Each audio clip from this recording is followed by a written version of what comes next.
প্রিয় দর্শক, প্রত্যেককে শুভেচ্ছা এবং প্রীতি জানিয়ে আমরা আমাদের আজকের অনুষ্ঠান শুরু করতে চাই। এবং নিশ্চয়ই আপনারা জানেন যে বাংলাদেশের গণমাধ্যম নিয়ে বিশ্বব্যাপী নানা ধরনের আলাপ আলোচনা চলছে ইতিমধ্যে। এবং আপনারা জানেন যে বাংলাদেশের যখনই নানা অর্জন থাকে তখনই আমরা দেখি যে আন্তর্জাতিক গণমাধ্যমে অনেক বেশি আগ্রহের ব্যাপারটি থাকে। আবার কেউ কেউ প্রশ্ন তুলেন, আবার কেউ কেউ অর্থ দিয়ে বাংলাদেশের বিরুদ্ধে নানা ধরনের প্রচারণা চালান। এই বিষয়গুলো অতীতে আমরা দেখে এসেছি। এবং নিশ্চয়ই আপনারা জানেন যে ৩১শে ডিসেম্বর মাননীয় প্রধানমন্ত্রী যে সংবাদ সম্মেলনটি করছিলেন, সেখানে বিবিসির একজন সাংবাদিক ভুয়া বিবিসির পেজ থেকে কোট করে তথ্য নিয়ে, ভিডিও ফুটেজ নিয়ে মাননীয় প্রধানমন্ত্রীকে ভুল প্রশ্ন করছিলেন, উল্টো প্রশ্ন করছিলেন।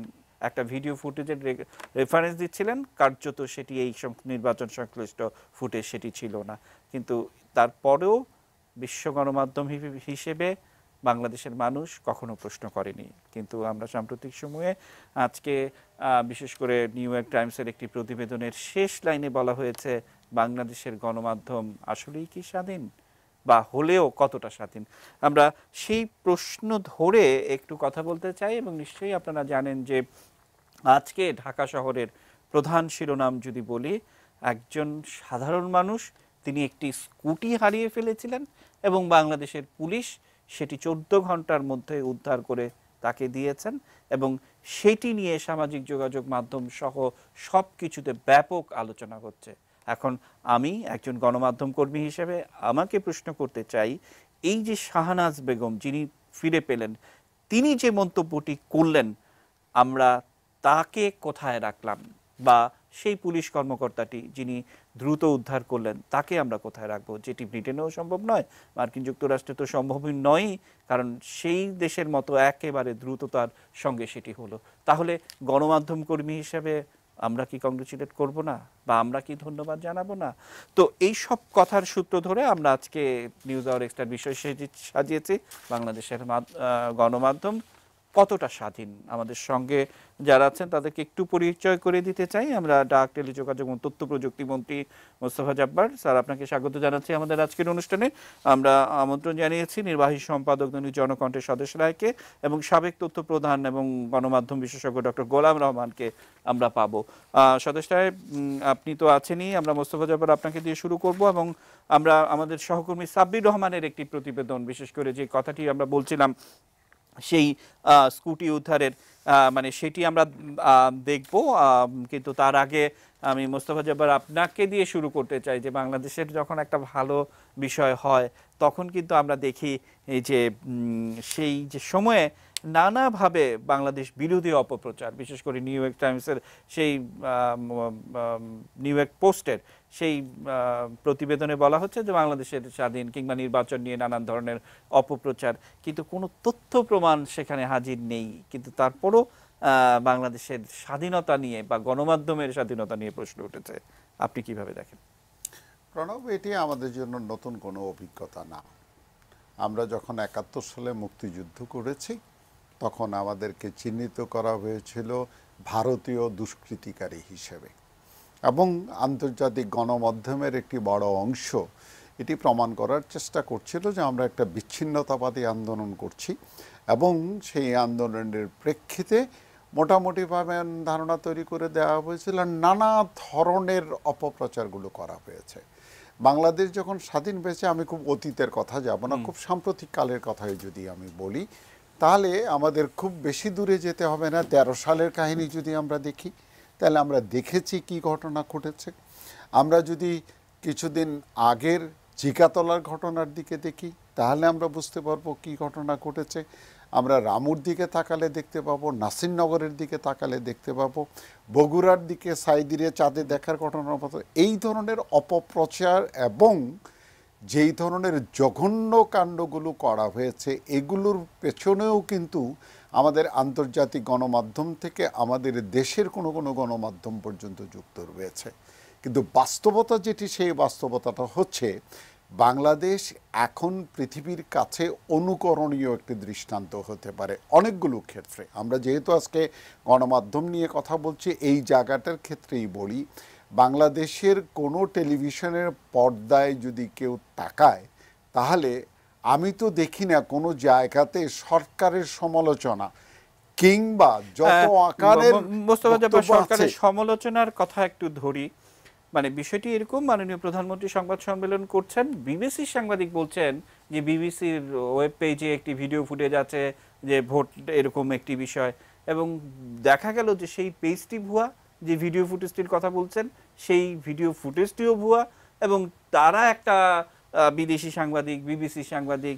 এখন এই যদি হয় তাদের স্ট্যান্ডার্ড, তাহলে আমাদের দোষটা আসলে কোথায়? প্রণব, আমি একটু এই কারণে আমাদের দেশের মানুষ জানে না, আপনি একটু আগে যে কথাটি বললেন শাহনাজের স্কুটি উদ্ধার সহ আরও অন্যান্য বিষয়গুলো সম্পর্কে, আমি একটু এই নির্বাচনের সময়কালে চুপচাপ থেকে আমরা কিছু জিনিস পর্যবেক্ষণ করেছি এবং সেগুলো থেকে বলছি এই যে বিষয়গুলো আছে কি, এই অপপ্রচারের কিছু নমুনার বিষয়গুলো শুধুমাত্র আমি উল্লেখ করেছি। এর ভিতরে আমি এক জায়গাতে যেটা পেলাম, একদিন রাতের বেলায় কেউ একজন আমাকে বলল যে একটা পেজের লিঙ্ক অ্যাড্রেস দিল।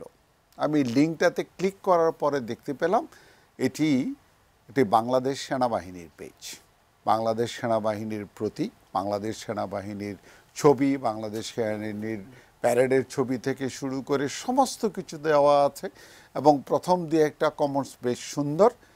3-4টা কমেন্টস পরে গিয়ে বুঝতে পারলাম যে আর যাই কিছু হোক না কেন সেনাবাহিনী এই ধরনের মন্তব্য করতে পারে না। আমি সাথে সাথে যখন খোঁজ করলাম, খোঁজ করার পরে দেখতে পেলাম যে সেনাবাহিনীর যে পেজ, এই পেজের ধারে কাছেও এটা না, এটা একটা ফেক আইডি। আপনি অবাক হবেন যে আমরা একদিনের ভিতরে খুঁজে বের করলাম 760টা ফেসবুক পেজ অ্যান্ড আইডি যেগুলো সেনাবাহিনীর নামে খোলা হয়েছে, এবং প্রত্যেকটি থেকে অপপ্রচার করা হয়েছে। এমনকি এটা পর্যন্ত দেখানো হয়েছে সেনাবাহিনী মানুষ পিটাইতেছে, সেনাবাহিনী পুলিশ পিটাইতেছে, হেন করতেছে, তেন করতেছে। এই যে জায়গাগুলো আছে, এই জায়গাগুলো আমাদের কাছে বুঝে নেওয়া দরকার যে ডিজিটাল মিডিয়াতে যা দেয়া হচ্ছে তার পুরোটা সত্য না, এবং এটি আমাদের প্রধানমন্ত্রী পর্যন্ত বলছেন যা দেখতে পাচ্ছেন সেটাকেই কিন্তু সত্য যদি বিবেচনা করেন তাহলে ভুল করবেন। এবং এই ভুলটা মানুষ, বিশেষ করে যারা অপপ্রচার করতে চায়, আপনি যে মিডিয়ার কথা বললেন, আমি বিবিসির বাংলার ভুয়া পেজগুলো শনাক্ত করা থেকে শুরু করে আমাদের দেশীয় পত্রিকা যেগুলো আছে সেগুলোর ভুয়া পেজ পর্যন্ত শনাক্ত করা সম্ভব হয়েছে সমস্ত কিছুর ক্ষেত্রে। এবং এই ক্ষেত্রে আমি শুধুমাত্র শাহনাজের এই দৃষ্টান্তটির সাথে অ্যাড করতে চাই, আমাদের এরকম, যেমন ধরেন ফেসবুকে যখন কেউ একটা ফেক পেজ ওপেন করে তখন এটা বন্ধ করার দায়িত্ব থাকে ফেসবুকের। তথ্যাদিও আমাদের কাছে তেমন করে কিছু থাকে না, ফলে আমাদের জন্য ডিফিকাল্ট হয়ে যায় যে আমরা এই পেজগুলো শনাক্ত করব কী করে, অপরাধীকে কোত্থেকে খুঁজে বের করব, ইত্যাদি ইত্যাদি। আপনি অবাক হবেন, আমি ওই যে আর্মির পেজগুলোর কথা বললাম, যে আমাদের পুলিশ মাত্র 24 ঘন্টার ভেতরে এদেরকে খুঁজিয়া বের কইরা অ্যারেস্ট কইরা আইনের আওতায় আমরা একটু শাহনাজের, কারণ আজকে ফেসবুক জুড়েই এই শাহনাজের ছবি এবং স্কুটি উদ্ধারের পর আমরা আসলে মেইন স্ট্রিমের গণমাধ্যম কি করেছে সেগুলোর খোঁজ খবর হয়তো আমি খুব একটা নেওয়ার সময় পাইনি, কিন্তু আমরা ফেসবুকে যারা আছেন বন্ধুরা কিন্তু সবাই এই বিষয়গুলো বারবার বলছেন যে অর্থাৎ মেইন স্ট্রিম গণমাধ্যম এবং সামাজিক যোগাযোগ মাধ্যম যখন একাকার হয়ে যায় তখন কিন্তু সত্য অনেক বেশি বের হয়ে আসে। আমরা একটু শাহনাজের স্কুটির খবরটা দেখে আমরা আলোচনায় ফিরতে চাই।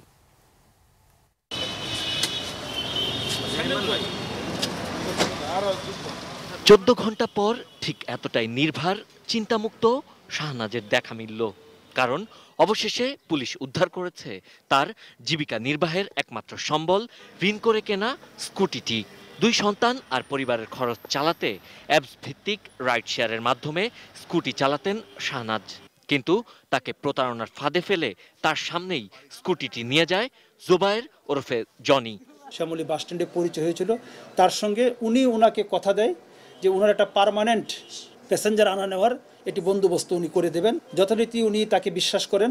মানিক মে এভিনিউ রাজধানী স্কুলের সামনে যখন ভদ্রমহিলা এবং ওই লোক দাঁড়িয়েছিল, তো এক পর্যায়ে ভদ্রমহিলাকে বলে, আপা আমি তো মোটরসাইকেল চালাই, হোন্ডা চালাই, তো এই স্কুটি আপনারা কিভাবে চালান?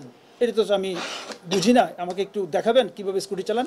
তো বিশ্বাস করে কিভাবে চালায় এটা একটু উনি দেখিয়ে দিচ্ছিল, এবং কোনো এক পর্যায়ে জোরে চালিয়ে চলে যায়। খুশিতে অনেকটাই আপ্লুত শাহনাজ। মানুষের যে পরিমাণ ভালোবাসা ও সহমর্মিতা পেয়েছেন তাতে অভিভূত। সেম টু সেম একবার ওই ক্রাইম পেট্রোল পুলিশ ভাইদের মতো ওই ছপ করে গেল, ছপ মেরে তুলে নিয়ে আসলো, এরকম একবারে ইন্ডিয়ান পুলিশদের মতো ওনারা একেবারে পরিশ্রমটা করছে। এক রাতের ভিতর যে আমার গাড়িটা আমি ফেরত পাবো, এটার আনন্দ যে কতটুকু আমি বলে বোঝাতে পারবো না। পুলিশের তেজগাঁ বিভাগের পক্ষ থেকে শাহনাজের হাতে আর্থিক সাহায্য তুলে দেওয়া হয়। পরে তার হাতে বুঝিয়ে দেওয়া হয় স্কুটির চাবি। নিজের সন্তানের মতোই স্কুটির প্রতি শাহনাজের ভালোবাসা। তাই স্কুটিটি ছিনতাইয়ের পর পুরো সময় জুড়েই তার মাথায় ছিল হেলমেট। শাহনাজের স্কুটি ছিনতাইয়ের পর রাতভর সামাজিক মাধ্যমে ছিল নানা আলোচনা। অনেকেই শাহনাজকে স্কুটি কিনে দিতে চেয়েছেন, অনেকেই আবার শাহনাজের পাশে দাঁড়াতে চেয়েছেন। সামাজিক মাধ্যমে শাহনাজের কষ্টে অনেকেই ব্যথিত হয়েছেন। অবশেষে সব কষ্টের অবসান, স্বস্তির হাসি সংগ্রামী শাহনাজের। Sabbir Ahmed, ATN news, Dhaka. মোস্তফা জব্বার, নিশ্চয়ই কিছু যোগ করার আছে আমি আপনার? যেটা বলতে চাচ্ছিলাম যে আমাদের পুলিশকে গালি দেওয়া, আমাদের পুলিশ সম্পর্কে বাজে মন্তব্য করা, এই জায়গাটার মধ্যে এক ধরনের ফ্যাশন তৈরি হয়েছে। সেই জায়গাটাতে আমি বলছিলাম যে আমাদের পুলিশের এই যে দক্ষতাগুলো, সেই দক্ষতাগুলো কিন্তু মানুষ ভালো চোখে দেখার জন্য অভ্যস্ত হয়ে ওঠেনি। আপনি লক্ষ্য করে দেখেন, যখন প্রশ্ন ফাঁসের ঘটনা ঘটেছিল, আমি যেহেতু সেই সময়ে দায়িত্ব পালন করছিলাম, সেই কারণে আমি বলতে পারি 192 জন প্রশ্ন ফাঁসকারীকে আমাদের পুলিশ বাহিনী ধরে নিয়ে এসেছিল এবং তাদেরকে ট্র্যাক করা হয়েছিল। ফার্স্ট ফেসবুকের একটা স্ট্যাটাস, ফেসবুক থেকে খুঁজে বের করেছে তারা আইপি অ্যাড্রেস থেকে খুঁজে বের করছে তারা মোবাইল নাম্বার থেকে ট্র্যাক করা হয়েছে তার বাড়ি কোথায়, কোন তালায় থাকে, তার ঠিকানা কি। আমাদের লোকজনকে যে অক্ষম কিংবা প্রযুক্তিহীন বলা হয়, আমি সেই কারণেই বলছি যে তারা সঠিক তথ্য জানেই না।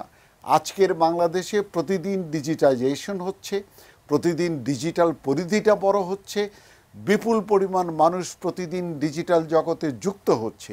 একই সাথে কিন্তু এই চ্যালেঞ্জটা বড় হচ্ছে, অপরাধের মাত্রা বাড়ছে এবং সেই অপব্যবহারের মাত্রাটা বাড়ছে। এই জায়গাটার ক্ষেত্রে আমাদের বাহিনীগুলোর যে সক্ষমতা অর্জন করার বিষয়টা, আমি গর্ববোধ করি, সরকারের পক্ষ থেকে ধন্যবাদ দেই যে তারা এত দক্ষতার সাথে এত দ্রুত সময়ের ভিতরে নিজেদের পরিবর্তন করতে একটা বিষয়, আমরা গণমাধ্যমের নানান বিষয়গুলো নিয়ে কথা বলছিলাম, বিশেষ করে বাংলাদেশ নিয়ে নানান অপপ্রচার সবসময় আমরা দেখি। এটি একটি দিক। সামাজিক যোগাযোগ মাধ্যমেও বাংলাদেশ নিয়ে নানান অপপ্রচার দেখি। আবার যে বিষয়টি খুব বেশি প্রচারে হওয়া উচিত, বা শাহনাজ বেগম যে কথাটি বলছিলেন যে তিনি নিজেই ভাবতে পারেনি যে এরকম ইন্ডিয়ান পুলিশের কথা বলতেছেন, যে ক্রাইম পেট্রোল ইন্ডিয়ান পুলিশটা যেরকম করে ওরকম টেলিভিশনের পর্দায় যেটা হয়েছে সেটি তার কাছে অনেক বেশি স্বপ্নময় মনে হচ্ছে। আমরা সেই স্বপ্নময় জার্নিটা যেতে হলে গণমাধ্যমের কি দায়িত্ব সেটি নিয়ে আমরা সদস্যরা এবং আমাদের সঙ্গে গোলাম রহমান স্যার আছে, তাদের কাছ থেকে শুনবো। আমরা ছোট্ট একটি বিরতি নিয়ে ফিরে আসতে চাই। নিচে ছোট্ট বিরতি, এটিএন নিউজের সঙ্গেই থাকুন।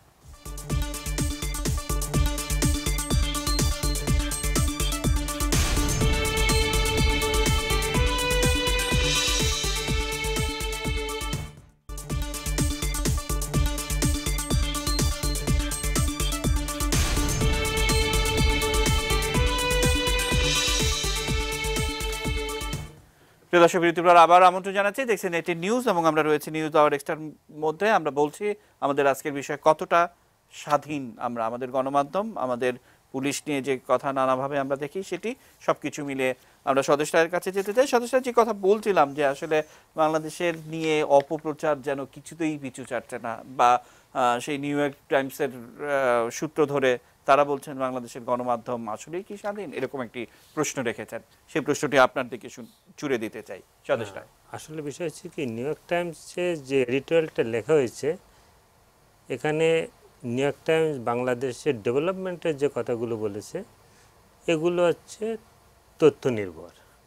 কিন্তু আচ্ছা, বাংলাদেশে যে নির্বাচনটাকে ফার্সিয়াল নির্বাচন বলছে, যেটা একটা মানে ফার্স, তা এর সপক্ষে কিন্তু কোনো ইনফরমেশন তারা দিতে পারেনি।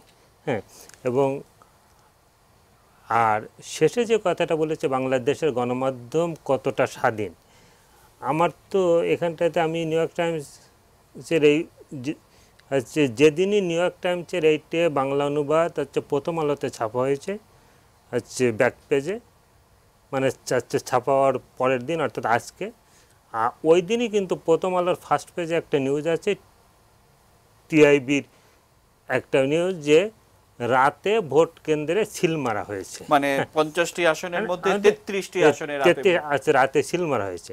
আচ্ছা, এখন আচ্ছা যে কেউ একজন রাস্তার লোক একটা গবেষণা করতে পারে, কিন্তু আমি যখন সেটা নিউজ হিসেবে ছাপবো, আমার দেখা উচিত যে এই যে সিল মারার কথাটা বলছে এখানে কোনো ডকুমেন্টস আছে কিনা।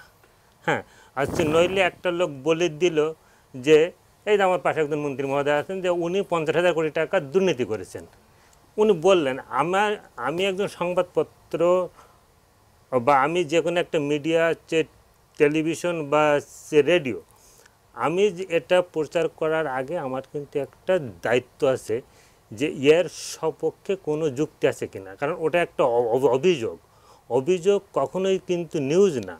আচ্ছা, ওই গবেষণায় কিন্তু কোথাও বলা নাই যে একজন প্রত্যক্ষদর্শী দেখেছেন এবং তার নাম, তার ঠিকানা, যে এই প্রত্যক্ষদর্শী বলছেন যে উনি রাতে এইভাবে সিল মারতে দেখেছেন বা এই সিল মারার ছবি আছে, কোনো ডকুমেন্ট নাই। তাহলে এটা যখন নাই তখন ওই নিউজটা, ওটা তো আর নিউজ হয় না, ওটা তো একটা অভিযোগ। হ্যাঁ, এটা আমি কীভাবে, ওইটাই যখন বড় করে ছাপা হয়েছে, তো এর পরেও যে মানে যখন বস্তুনিষ্ঠটাকেও অবহেলা করে যে কোনো অভিযোগও ছাপা আসছে, এর পরের স্বাধীনতা দিতে গেলে অবশ্য নিউ ইয়র্ক টাইমস কিন্তু আচ্ছা হিলারির নির্বাচন থেকে শুরু করে এই পর্যন্ত যে জার্নালিজম করছে, আমরা যে আমেরিকার পত্রিকা হলেই সেটা যে ভালো জার্নালিজম করে, যেমন সেখানে পল ক্রুগম্যানের মতো একজন নোবেল লরিয়েট, উনি লিখছেন যে আমি ট্রাম্পকে রাষ্ট্রপতি বলবো না। আচ্ছা, আমরা জানি যে অপিনিয়ন যে কেউ যে কোনো অপিনিয়ন দিতে পারে, কিন্তু একটা পত্রিকা একটা অপিনিয়ন ছাপতে গেলেও কিন্তু পত্রিকার একটা দায়িত্ব থাকে। তো এটা তো আমেরিকার জনগণ। সদস্য, আপনার এই কথা সূত্র ধরে যে মাননীয় প্রধানমন্ত্রীকে যখন বিবিসি সাংবাদিক জিজ্ঞেস করছেন, আসলে তিনি একজন সাংবাদিক, তিনি ওই তথ্য কোথায় পেলেন, তিনি বিবিসির ওয়েবসাইটের উদাহরণ দিচ্ছেন, ভুয়া তথ্য, ভুয়া ফুটেজ। আমরা একটু ভিডিও ফুটেজটি দেখি, কারণ বাংলাদেশের মানুষ তো, তা আশিকুর রহমান উপু আমার সহকর্মী, তিনি প্রতিবেদনটি করেছিলেন, একটু দেখিয়ে গোলাম রহমান স্যারের কাছে যেতে চাই। ফেসবুকে বিবিসি বাংলার একটি ভিডিও খুব ভাইরাল হচ্ছে, অনেকের ইনবক্সে পাঠানো হচ্ছে। এই ভিডিওটিতে এটিএন নিউজের একটি ফুটেজ ব্যবহার করা হয়েছে। আমরা বিবিসি বাংলা নামে ফেসবুকে সার্চ দিলে আমরা বিবিসি বাংলা নামে বেশ কয়েকটি পেজ পাই। এর মধ্যে একটি পেজ যেটাতে বিবিসি বাংলা শিরোনামে শেয়ার করা হয়েছে এটিএন নিউজের একটি ভিডিও আপনারা দেখছেন। সেখানে ভিডিওটিতে সিটি কর্পোরেশন নির্বাচন খুলনায়, যেটা চলতি 2018 সালে হয়ে গেছে একের প্রথম ভাগে, সেই নির্বাচনে কিছু অনিয়মের ছবি এটিএন নিউজ প্রচার করেছিল। সেই ভিডিওটি এখন কিন্তু ভাইরাল করা হচ্ছে জাতীয় নির্বাচনের কথা বলে, এবং এখানে যে ভিডিওটি ভাইরাল করা হচ্ছে, এই ভিডিওটি যে কেন্দ্রের, সে কেন্দ্রের খবর খুলনা সিটি নির্বাচনে এটিএন নিউজ প্রচার করার পরে সেই কেন্দ্রের নির্বাচন কিন্তু স্থগিত করা হয়ে গিয়েছিল। সেই পুরাতন ভিডিওটি দিয়ে এখন বিবিসি বাংলা নামে এই পেজটিতে চালানো হচ্ছে এবং বলা হচ্ছে যে এই নির্বাচন কতটা গ্রহণযোগ্য হয়েছে, যেখানে অনিয়ম হয়েছে। এবং এই বিবিসি বাংলা নামের যে পেজটিতে এটি শেয়ার করা হয়েছে, সেই পেজটির চেহারা আপনারা দেখছেন, এটি বিবিসি বাংলার মূল পেজ মোটেও নয়, এটি একটি ফেক পেজ। কারণ বিবিসি বাংলা এই শিরোনাম দিয়ে আমরা যদি খোঁজ করি তাহলে আমরা অনেকগুলো পেজ পাবো। তার মধ্যে বিবিসি বাংলা, যেটি তার পাশে নীল কালি দিয়ে মার্ক করা রয়েছে, বিবিসি বাংলার আসল যে পেজটি সেটি আপনারা এখন দেখছেন, এটি হচ্ছে বিবিসি বাংলার আসল পেজ। ঘটনাটি নিয়ে বিবিসি বাংলার সঙ্গে যোগাযোগ করা হলে তাদের ঢাকা অফিস বলেছে বিষয়টি তারাও জানেন। বিবিসি বাংলার ডিজিটাল ব্র্যান্ড সংরক্ষণকারীরা ফেসবুক কর্তৃপক্ষকেও ঘটনাটি জানিয়েছেন। এই ফেক পেজটির বিষয়ে ফেসবুক কর্তৃপক্ষ ব্যবস্থা নেবে বলে তারা আশা করছেন। এদিকে ভিডিওটি নিয়ে বিবিসি কর্তৃপক্ষ জানলেও তাদেরই একজন প্রতিবেদক সোমবার গণভবনে প্রধানমন্ত্রী শেখ হাসিনাকে এই ভিডিওর রেফারেন্স দিয়ে প্রশ্ন করেন। Video you have seen, but have you blow up the video and have you read it out which ballot boxes are there? There is one case that has been captured on camera, but there have প্রধানমন্ত্রী উত্তর দেন ভিডিওটি পুরাতন। Well, that was not during that election. It's some past election. I think it was a mayoral election when they are taking the ballot boxes. Ashikur Rahman Apu, ATN news, Dhaka. Was public. গোলাম রহমান, এই হচ্ছে ঢাকায় যে BBC সাংবাদিকরা নির্বাচন কভার করতে আসছিলেন এবং তাদের আমি মেধা, প্রজ্ঞা, বুদ্ধিমত্তা, সোর্স যা কিছুই বলি না কেন, এই হচ্ছে গণমাধ্যমের চেহারাটা। তাহলে যে প্রশ্নটি হচ্ছে, তাহলে এই ভুয়ার উপর দিয়েই আন্তর্জাতিক গণমাধ্যম তারা পার পেয়ে যাবে? গোলাম রহমান, ধন্যবাদ। আমরা আজকে গণমাধ্যমের যে ভূমিকা, সেখানে শ্রোতা, দর্শক কিংবা অডিয়েন্স হিসেবে খুবই প্রতারিত হচ্ছি। আমরা নাগরিক হিসেবেও প্রতারিত হচ্ছি এবং অনেকাংশে আমরা দেখি যে সাংবাদিকতা তার দায়িত্বশীল অবস্থায় তারা নিজেদেরকে প্রতিপন্ন করতে পারছেন না, যে কারণে সাধারণ সরল প্রাণ মানুষ তারা ভুল বুঝাবুঝির মুখোমুখি হচ্ছেন। এই যে মাননীয় প্রধানমন্ত্রী শেখ হাসিনার একটি সাক্ষাৎকার যেটা বিবিসি থেকে নেওয়া হচ্ছে, দায়িত্বপ্রাপ্ত একজন সাংবাদিক, এখন তিনি পূর্বাপর ভালো করে স্টাডি না করেই একটা যে কোনো উদাহরণ দিয়ে উনি বলে ফেললেন, অথচ একটা ফেক নিউজকে বেস করে উনি প্রশ্নটি করলেন। তাহলে এখানে বিবিসির কিংবা অন্য এই ধরনের আন্তর্জাতিক বড় ধরনের গণমাধ্যমের যে ভাবমূর্তি কোথায় গিয়ে দাঁড়ায়? এই দায়িত্বশীলতার প্রশ্নের উত্তর কে দিবে? একই সাথে যে প্রসঙ্গটি আমি শুনছিলাম, ট্রান্সপারেন্সি ইন্টারন্যাশনাল বাংলাদেশের নির্বাচন নিয়ে যে স্টাডিটি হয়েছে, তারা বলেছেন একটা গবেষণা করেছেন এবং তাতে নির্বাচনের পূর্বে, নির্বাচনকালীন এবং নির্বাচন পরবর্তীকালে 3টি পর্যায়ে ভাগ করে তারা বিভিন্ন তথ্য সংগ্রহ করেছেন। কিন্তু একটা জিনিস বুঝতে হবে, এই তথ্য সংগ্রহের যে গবেষণা পদ্ধতি, এটি কতটা গ্রহণযোগ্য। আরেকটি বিষয় হচ্ছে, তারা বলছেন এটা হচ্ছে জনগণকে প্রশ্ন করে জিজ্ঞেস করে উত্তর নেওয়া হয়েছে, পারসেপশনাল স্টাডি। জনগণকে জিজ্ঞেস করলে কি পাওয়া যায়? কতগুলি মুখরোচক কথা আছে। যদি বলেন যে অমুক লোক কিংবা অমুক মন্ত্রী কিংবা অমুক এমপি কিংবা অমুক নেতা, তার সম্পর্কে জিজ্ঞেস করেন, সাধারণভাবে মানুষ কি বলবে? কিছু অভিযোগ করবে, এবং অভিযোগটা কি? তার কিন্তু কোনো ডকুমেন্টারি এভিডেন্স তার কাছে জানা নেই।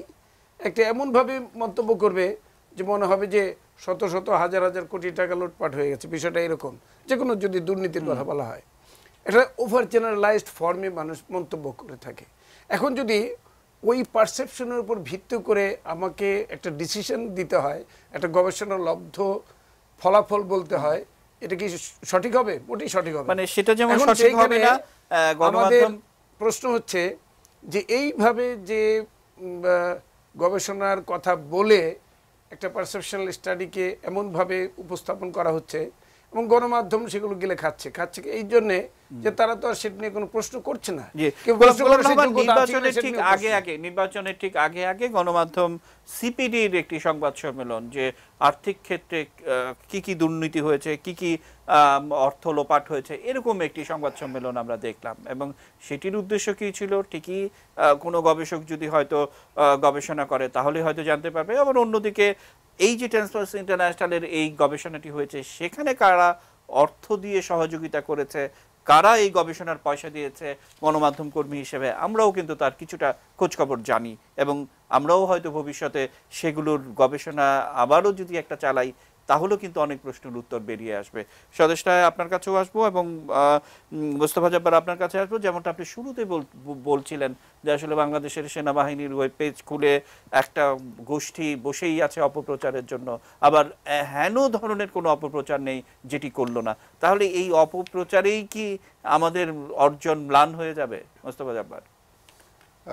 প্রণব, একসময় আমার ভীষণ রকমের শঙ্কা কাজ করত। আপনারা জানেন যে দীর্ঘদিন যাবৎ আমরা চেষ্টা করছি যে ডিজিটাল বাংলাদেশ, আমরা বলেছিলাম এই ডিজিটাল রূপান্তরটা আমরা ঘটাবো এবং এই ডিজিটাল রূপান্তরের ফলে একটি ডিজিটাল সভ্যতা গড়ে তোলা, সারা পৃথিবীব্যাপী সেই রূপান্তরটা ঘটছে এবং সেইখানে আমাদের অবস্থান কোথায় কিভাবে রাখতে পারি সেই চেষ্টাটা আমরা করে আসছিলাম। ভয়ের এবং শঙ্কার যে কারণটা ছিল সেটা হচ্ছে আমরা যত ডিজিটাল হচ্ছি আমার ডিজিটাল নিরাপত্তার বিষয়টা একেবারে ব্যক্তিখাত থেকে রাষ্ট্র পর্যন্ত সেটা বড় ধরনের চ্যালেঞ্জের মুখোমুখি হচ্ছে।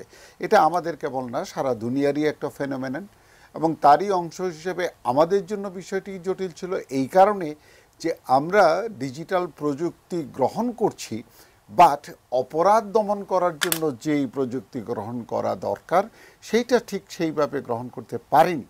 এবং পারিনি বলি আমি প্রথমবারে যে কয়টি দৃষ্টান্তের কথা বলেছিলাম, সাইদিকে চাঁদে দেখা থেকে শুরু করে রামু নাসিঙ্গরের ঘটনা, অথবা জিগাতলায় আপনার ফেসবুক লাইভে গিয়ে গুজব রটানো, এই ঘটনাগুলো ঘটেছিল। আপনি একটা বিষয় লক্ষ্য করবেন, আমরা কিন্তু প্রথমবার প্রশ্নপত্র ফাঁস করার যখন ঘটনা ঘটে তখন সরাসরি তাৎক্ষণিকভাবে খুব একটা কিছু করতে পারিনি, পরবর্তীকালে অ্যারেস্ট করেছি।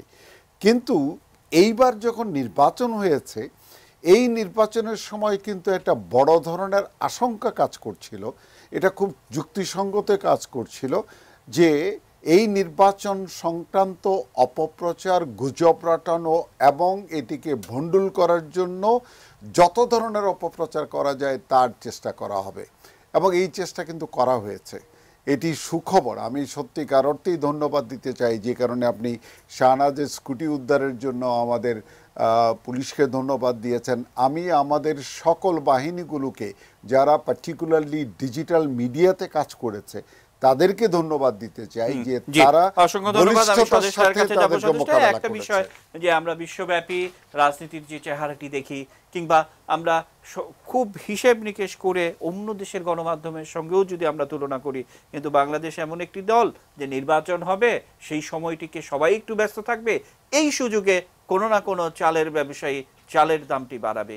এই যদি হয় মাইন্ডসেট, তাহলে দেশের গণমাধ্যমের তো আরও অনেক বেশি সচেতন হওয়া উচিত। সেই সচেতন আমরা আছি কিনা আপনার কাছ থেকে শুনবো। ছোট্ট একটি বিরতির পর নিচ্ছে ছোট্ট বিরতি, এটি নিজের সঙ্গেই থাকুন।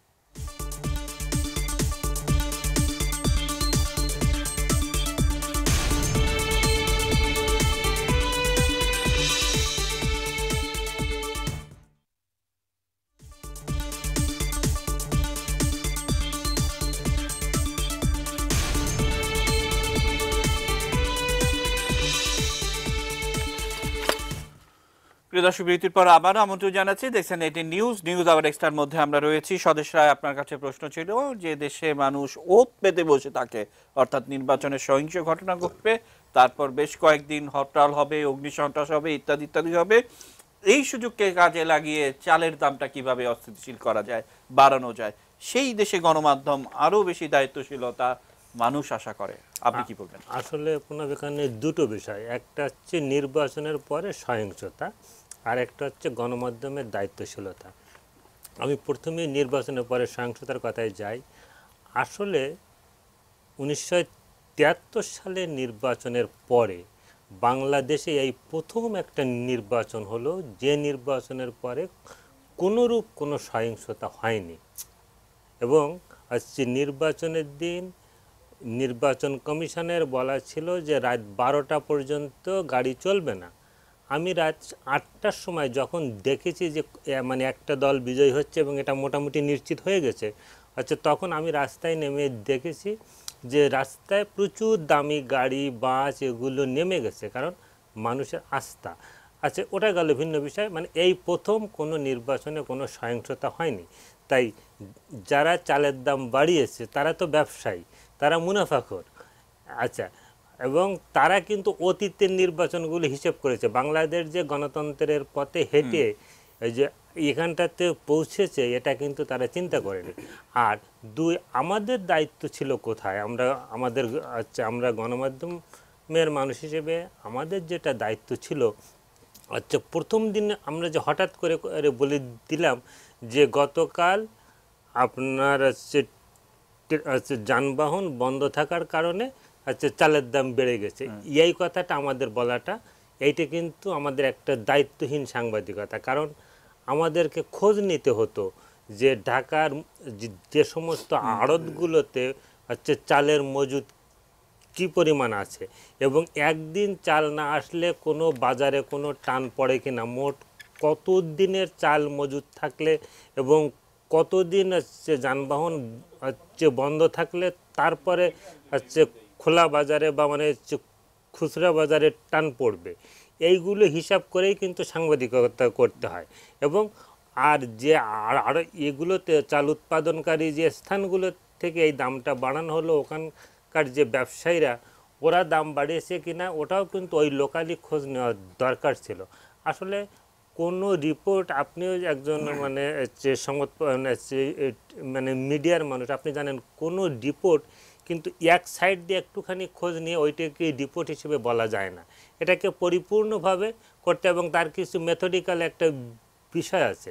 এখন আমরা স্বাধীন দেশে অনেকটা পরিণত বয়সে, কারণ আমাদের দেশের বয়স 50 হতে যাচ্ছে, আমাদের মিডিয়ার বয়সও 50 হতে যাচ্ছে, এই সময়ে আমরা যে মুক্ত গণমাধ্যম বলতে কিন্তু দায়িত্বশীল গণমাধ্যম। জি, তো সদস্য আমি একটু গোলাম রহমান স্যারের কাছে শুনতে চাই যে স্যার এই যে বিদেশি পত্রপত্রিকা কিংবা ফেসবুকে বাংলাদেশের মুক্তিযুদ্ধ নিয়ে কিংবা সরকার নিয়ে বা নানান অর্জন নিয়ে যে মিথ্যা প্রচারগুলো হয়, আমার খুব আগ্রহ এই গবেষণার একটা বিষয় হতে পারে যে কারা এই এই এই অপপ্রচারগুলোর অর্থনৈতিক সুবিধাটা দিয়ে থাকে। এবং আবারও খুব ছোটখাটো দু একটি কেস স্টাডি করে দেখা গেছে সেই চিহ্নিত শক্তি যারা বাংলাদেশের মুক্তিযুদ্ধের বিরোধিতা করেছিল। অর্থাৎ তাহলে কি এই যুদ্ধটা চলমানই থাকবে? এটা তো বলাই বাহুল্য, কারণ হচ্ছে যে আমরা জেনে শুনি কথাটা উত্থাপন করছি, কিন্তু বিষয়টা এরকম যে কারা এগুলো করছে যদি আমরা খুব গোড়ায় শিকড় ধরে টান দিই তাহলে দেখব ওই ঘুরে ফিরে একই শক্তি, সেই অপশক্তি। কিন্তু এই কথাটা ঢালোভাবে বলতে গেলে মানুষের কাছে ক্লিশে মনে হবে যে এই কথার কথা, পলিটিক্যাল রিটোরিকের মতো মনে হবে। কিন্তু আমাদের আজকের যে এই সামাজিক মাধ্যম এবং গণমাধ্যমের যে অবস্থা, তাতে করে গণমাধ্যম নির্বাচনের আগে থেকে যেভাবে তারা আচার আচরণ করেছে, তাতে কি মনে হয়েছে যে বাংলাদেশে 30 তারিখের নির্বাচন একটা সুষ্ঠু নির্বাচন হচ্ছে, সেই দিকে কি কারো কোনো প্রশ্ন ছিল? কোনো প্রশ্ন আমরা সেভাবে উত্থাপন হতে দেখিনি। নানান ধরনের আশঙ্কা, নানান ধরনের স্পেকুলেশন, এসব টুকটাক আলোচনা হয়েছে। কিন্তু একটা জিনিস পরিষ্কার ছিল যে যারা এত হই হই করছে তারা মাঠেই নামেনি। ব্যাপারটা এইরকম, তারা প্রচারেই নামেনি। তারা বুঝতে পেরেছে তাদের বেশিরভাগের জয়লাভের কোনো সম্ভাবনা নেই। এমনও হয়েছে যে নির্বাচনের প্রার্থী তিনি ভোট দিতে যাননি, এই অবস্থা তো আছে। তাহলে যে এই যে তারা যে একটা ওয়াক ওভার দিয়ে দিলেন, ফিল্ডে না নেমেই যে তারা খালি মাঠে গোল করার সুযোগটা করে দিলেন, এইটা তারা কেন করলেন? এই জবাবদিহিতাটা পলিটিক্যাল পার্টির কাছে আমি করতে চাই যে তারা যে জনগণকে তারা প্রতিশ্রুতি দিয়ে রাজনীতি করেন, সেই তাদের সমর্থক, তাদের সদস্য, তাদের শুভাকাঙ্ক্ষীদের কাছে কোন মুখ নিয়ে দাঁড়াবেন, তারা কি উত্তর দিবেন? সেই জনগণের জন্য তাদের কি কোনো দায়বদ্ধতা নেই? সুতরাং রাজনৈতিক দল হিসেবে তাদের তো দায়বদ্ধতা আছে। এবং সেইখানে দেখেন যে ওই পরাভূত ওই শক্তিটি, তারা সোশ্যাল মিডিয়াতে অ্যাক্টিভ, তারা ইভেন সুযোগ পেলে গণমাধ্যমেও অ্যাক্টিভ, এবং কোনো কোনো ক্ষেত্রে গবেষণার নাম করে ওই যেন তেন যে কোনো বিষয় উপস্থাপন করে মানুষকে ভুল বোঝানোর চেষ্টা হচ্ছে। সুতরাং সার্বিকভাবে দেখা উচিত যে আমাদের এই বিষয়গুলোকে কারা এই ঘোলা পানিতে মাছ শিকার করতে চায় এটা বের করা উচিত। মোস্তফা জব্বার, আপনাকে দিয়ে আমি অনুষ্ঠান শেষ করব, শেষ বক্তব্য হবে আপনার, কিন্তু তার আগে আমি একদম ছোট করে স্বদেশ রায়ের কাছে জানতে চাই। স্বদেশ রায়, একেবারে কঠিন প্রশ্ন একটা, যে একটা রাজনৈতিক দলের নেতা আমাকে দিয়ে আমি বলছি, কিন্তু আমি দৈনিক 5 ঘন্টা প্রেস ক্লাবে বিভিন্ন বিষয়ে মন্তব্য দিয়ে থাকি এবং সেটি গণমাধ্যম, লিড, সাবলিড বা পত্রিকাগুলো সেটাকে ব্যানার হেডলাইন করে এবং এটাই হলো আমার রাজনীতি। তাহলে গণমাধ্যমেরই নৈতিকতা কোথায়, রাজনৈতিক দল হিসাবে আমারই বা নৈতিকতার জায়গাটি কোথায়, কি বলবেন ছোট্ট করে? রাজনৈতিক দলের উচিত তাদের হচ্ছে মানুষের সঙ্গে থাকা এবং হচ্ছে তাদের যে সমস্ত প্রচার, তাদের হচ্ছে প্রচার সেল যেটা থাকবে এটাতেই করবে। আর গণমাধ্যমের আমার বক্তব্য হচ্ছে কি, যে গণমাধ্যমের এখন সময় এসেছে যে তাদেরকে একটু পুঁজি বাড়িয়ে মানে তাদের যোগ্যতার বিস্তার ঘটানো। এই যে প্রেস ক্লাব কেন্দ্রিক, তারপরে হচ্ছে মানববন্ধন কেন্দ্রিক যে সংবাদ প্রচারের যে একটা ধারা, এর থেকে আমাদেরকে বেরিয়ে আসতে হবে প্রত্যেকটা বিষয়। আমি ছোট্ট একটা উদাহরণ দিয়ে আমি শেষ করে দিচ্ছি। এই যে পদ্মা সেতু হচ্ছে, এই পদ্মা সেতুর স্প্যানগুলো কিভাবে কোথায় তৈরি হচ্ছে এইটি নিয়ে কিন্তু আজও পর্যন্ত কোনো নিউজ বাংলাদেশে হয়নি, অথচ বাংলাদেশে এত বড় একটা ঘটনা ঘটছে। অসংখ্য ধন্যবাদ স্বদেশ রায়, যে আসলে এটি আমাদের যেমন দুর্ভাগ্য, বাংলাদেশের মানুষেরও দুর্ভাগ্য। মোস্তফা জব্বার, আপনাকে দিয়ে অনুষ্ঠান শেষ করব। আবারও ইতালিয়ান অর্থনীতিবিদ পাওলো ফেরির বিখ্যাত একটি মন্তব্য, যে সর্বহারা তুমি যদি জেগে না ওঠো, সাধারণ মানুষ তুমি যদি উপলব্ধির জায়গাটিকে শানিত না করো, তাহলে তোমার ভবিষ্যৎ নিয়ে যে ষড়যন্ত্র হচ্ছে সেই অপশক্তিগুলো তাদেরকে কিভাবে তুমি রুখবে, কিভাবে আমরা রুখবো? মোস্তফা জব্বার। প্রণব, আমি বরাবরই আশাবাদী মানুষ এবং বাংলাদেশের এই আশাবাদের জায়গাটা জন্মসূত্রে প্রাপ্ত। আমি কিন্তু মনে করি বাংলাদেশের মানুষ যদি জেগে না উঠত, তাহলে 2018 সালের নির্বাচনে আমরা আবার জয় বাংলা ফেরত পেতাম না। আমার নিজের কাছে গর্ব করার মতন বিষয়, বাংলাদেশের প্রত্যেকটি প্রান্তে এই নির্বাচনের যেইটুকু কাজে আমরা যুক্ত থেকেছি সেইটুকু থেকে বুঝতে পেরেছি একটা শিশু থেকে আরম্ভ করে একটা বৃদ্ধ বৃদ্ধা অথবা যেই স্তরের মানুষ হয়ে থাকে, এমনকি দলমত নির্বিশেষে কেবলমাত্র বাংলাদেশের অস্তিত্বে বিশ্বাস করে না এই পাকিস্তানপন্থী গোষ্ঠীটা ছাড়া পুরা বাংলাদেশ একাত্ম হয়ে কিন্তু 2018 সালের নির্বাচন করেছে। এবং এই নির্বাচনে যে কোনো অবস্থাতে এটা মনে করার কোনো কারণ নাই যে তোমার নির্বাচন এইরকম হচ্ছে সেই কারণে তোমার ঐক্য ফোরাম, বিএনপি কিংবা অন্যরা কিংবা জামাত উদ্ধ করে চলে যায়নি। এটি বাস্তবতা যে জনগণের মতামত তারা উপলব্ধি করতে পেরেছে, এরা মানুষকে বুঝতে পেরেছে যে যাই কিছু করি না কেন জামানত বাজেয়াপ্ত হওয়া ছাড়া বিকল্প কোনো রাস্তা থাকবে না। এবং এইটি যে জনগণের জেগে ওঠা, এই জেগে ওঠাটাই কিন্তু আমাদের সবচেয়ে বড় শক্তি। এবং এইটি সকল ক্ষেত্রে আমি একেবারে বলবো যে যেমন গণমাধ্যমের রূপান্তর ঘটছে, আমরা প্রচলিত গণমাধ্যমে কাগজ কিংবা ইলেকট্রনিক মিডিয়াকে দেখতাম, এখন বড় ভূমিকা পালন করে ডিজিটাল মিডিয়া। ডিজিটাল মিডিয়াতে আমরা এই নির্বাচন চলাকালে যেই ধরনের ভূমিকা আমাদের জনগণকে পালন করতে দেখেছি, এটি অসাধারণ। এইবার কিন্তু অপপ্রচার কাজে লাগে না, এইবার কিন্তু বাঁশের গোল্লা এসে আমাকে বিদেশি ডলার দিয়ে এসে আমার মিডিয়া দখল করতে পারেনি। এইটি হচ্ছে জনগণের বড় শক্তি। অসংখ্য ধন্যবাদ, অসংখ্য ধন্যবাদ মোস্তফা জব্বার এবং আপনাদের প্রত্যেককে আমাদের আজকের এই আয়োজনে সময় দেওয়ার জন্য ধন্যবাদ এবং শুভেচ্ছা জানিয়ে আজকের আয়োজন শেষ করতে চাই। দর্শক, আপনাদেরকেও জানিয়ে রাখতে চাই এই অনুষ্ঠানটি রাত 2:15 এবং পরের দিন সকাল 7:15 পুনঃপ্রচারিত হয়। দেখার আমন্ত্রণ জানিয়ে শেষ করতে চাই, জানিয়ে রাখতে চাই আমাদের পরবর্তী আয়োজন পলিটিক্স প্লাস, সেই আয়োজন নিয়ে আসছেন সহকর্মী নওরোজ ইমতিয়াজ। দেখার আমন্ত্রণ জানিয়ে শেষ করছি। শুভরাত্রি।